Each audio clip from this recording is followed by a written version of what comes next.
কিন্তু বড় দুঃখের বিষয় কি জানেন, বাংলাদেশের রমজান মাসকে মনে করা হয় একটা অনুষ্ঠান, সেহরি আর ইফতার খাওয়ার অনুষ্ঠান।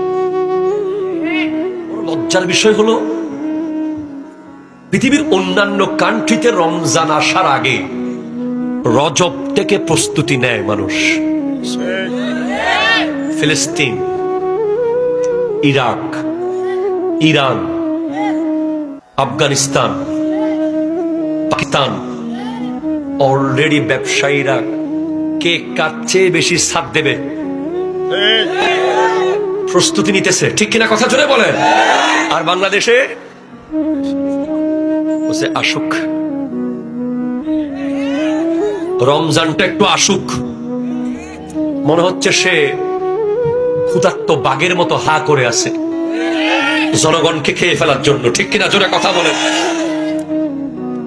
বিশ্বের কোন মুসলিম কান্ট্রিতে রমজান এভাবে সেভাবে চলে যেতে পারে না, তারা সেটাকে ভালোভাবে নিয়ে নেয়, অ্যাডভান্টেজ নিয়ে নেয়।